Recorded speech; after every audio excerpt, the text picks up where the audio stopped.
Welcome everyone, my name's Dom, and since you clicked on this video, you've probably heard Apple Music is now streaming lossless audio, and you have no idea what that means or why you should even care. Well, if you stick around for a bit, I'm going to explain to you what it is, why it's important, and if it's right for you. So let's get into it. Who's behind the mask? So, a quick lesson about audio and sound before we get into all this lossless stuff. Sound is basically what happens when a fluid or medium like water, or in most cases air, compresses onto itself in order to make waves. Those waves then spread out and travel all over the place, making their way to your ears. The waves come in a bunch of different frequencies, which range from very, very high to very, very low. And when those waves hit your eardrum, it causes it to vibrate along with the waves. And now you can hear like me explaining to you how sound works. Speakers can reproduce these sounds by first converting these different waves and their frequencies into electricity and sending them by a magnet through a wire. Now, when the waves of electric current move through that wire, they generate an electric field that can change from positive and negative based on what part of the wave you're looking at. The magnet will respond to this change by moving back and forth, recreating the shape of the wave. And that back and forth movement pushes the air in front of it, causing the air to compress onto itself, and bam, sound. And that's pretty much how speakers and headphones work. Now, when your smartphone, tablet, or TV generate sound for the speakers to play, they can't just recreate the original sound waves perfectly. They have a bit of a hard time recreating these waves because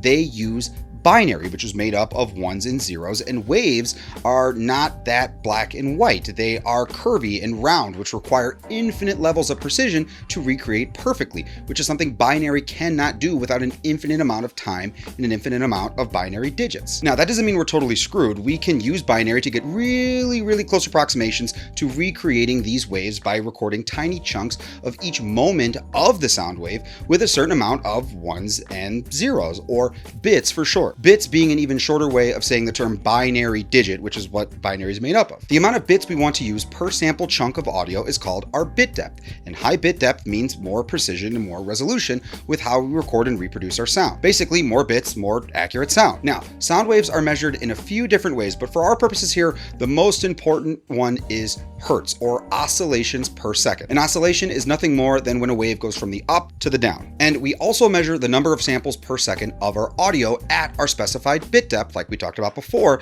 that we want recorded and played back. This rate of our samples is called our sample rate, and it'll often look like something like 48 kilohertz per second, aka 48,000 wave oscillations, or hertz per second. Long story short, the more bits we capture and play back per second, the more accurate our audio can be and lifelike sounding it can also be. Now, when we combine this audio sample rate and our bit depth together, we now have our bit rate, which is literally the short way of saying how many bits per second our audio is going to be recorded in or played back with. You've probably seen bit rate before, especially if you're from the age of the MP3 like I am, so something like 128 kilobits per second, kbps, or 128,000 bits per second was a very common bit rate for MP3s, especially back in the day. So now to lossless audio.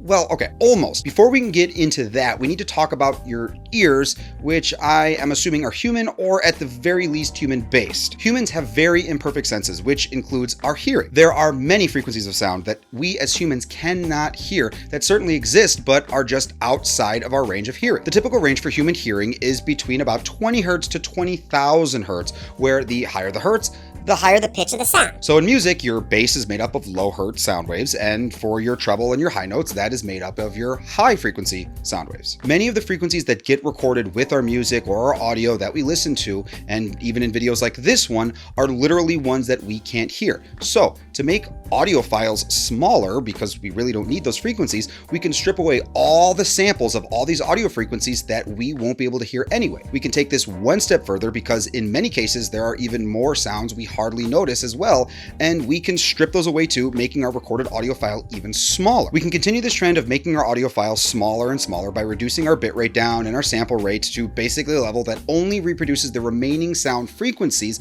and the resolution needed to just hear the essential stuff, and keep going until right where our audio would sound off, but not to sounding like terrible or awful. And this, my wonderful viewer, is called lossy audio, and it's basically how MP3s work. And it's lossy because we lost a lot of the stuff along the way to make our MP3 or whatever audio format your audio ends up being smaller. Apple does not use MP3s for Apple Music whatsoever. However, they do use a format called AAC, or Advanced Audio Coding, which is similar-ish, but basically it's the same thing as MP3, just a little more efficient. And that is sampled at a rate of about 256 kilobits per second. Now, to make our music lossless, Apple has added 2 new audio playback modes to Apple Music. The first being Lossless ALAC, which is just another audio format like MP3, just in this case lossless. It has a 24-bit depth and a sample rate of 48 kilohertz. The second type is the same ALAC audio format with the same bit depth, but in this case has a 192 kilohertz sample rate. These numbers basically mean that anything your human ear could ever possibly hear is going to be played through your speakers or your headphones, assuming that your speakers or headphones can support playing back that type of audio at those types of sample rates and bit depths. You see, speakers, just like TVs or phones, have specifications of things they can and cannot do. So typical everyday speakers are probably not going to sound any different from how you've typically been listening to audio up until this point. And even if you do have high fidelity audio equipment that can play back this high fidelity audio, there's no guarantee that you personally will even be able to hear the difference between the standard audio playback and the lossless audio playback. You see, as we age, just like with the rest of our bodies, our ears become less and less sensitive to certain sounds and frequencies. This loss in hearing makes it a little more difficult to really even be able to hear a lot of the things that get stripped out from our audio files anyway, and then we're just used to listening to things sounding that way, so it becomes even harder to identify. Even if your ears are young and spry, you may not notice a difference right away. Your ears may have to get used to listening to the lossless audio first, and only after listening to audio on less capable speakers or at a lossy quality will you notice the difference at all. Apple has also added Dolby Atmos support for music with this update as well, but we'll be covering that in another video, so be sure to subscribe if you aren't yet so you'll know when that one drops. After hearing all this, you might be wondering, okay, fine, so you explained to me how sound works and now I feel like a total nerd, so who is this even for, and is this something I'll actually want to experience? Well, it's for anyone who is into or is curious about high fidelity audio. I myself am fairly interested into high fidelity audio, and while I can't consider myself an audiophile per se, I definitely enjoy good audio. I have my Audio Engine A5 speakers here, which I speak of very, very highly. I have a Dolby Atmos system myself that sits in my living room, and I definitely appreciate good audio. I've talked about things like the AirPods Max, and so I would say, just from my own personal listening experiences, I have noticed quite a substantial listening experience enhancement to the overall listening experience that I was once used to with the traditional standard Apple Music playback. But even with all that, for most of us in our daily lives,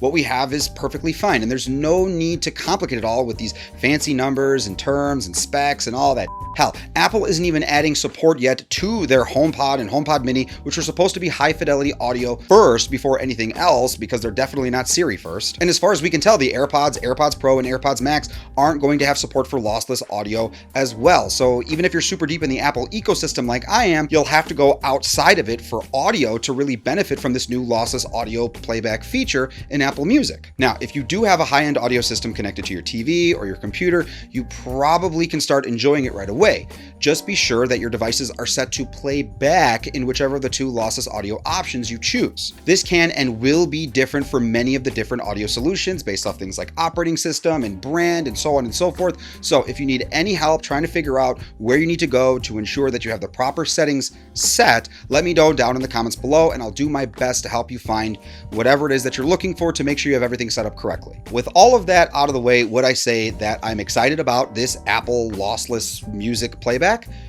Yeah, it's actually pretty nice. There are a lot of like rich undertones and numerous different things that I can hear a lot better. And switching back and forth between the standard, Apple Music, the 256 kilobits per second, to the lossless stuff, I definitely can hear a difference. But I have the equipment and I've been messing around with decent audio long enough that I'm able to kind of hear those differences a lot easier. So there's definitely a lot more crispness and sharpness. I do notice the biggest difference in the low end, the resolution and the the number of bass notes that I feel from all of the music that I've listened to so far has definitely been significantly more precise, and it feels sharper, and it feels like I'm getting more of that low end and experiencing more of that low end.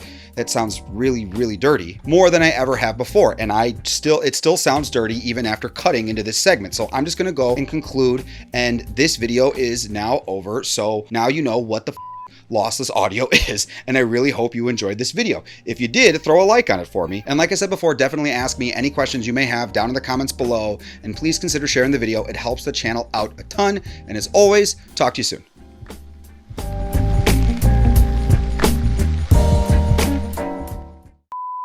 We'll be able to hear the difference between the typical. That format has a bit depth of 24 and that format has a 24-bit depth and 48 kilohertz 48 kilohertz sample rate. And the second type, what the f is up with this sentence?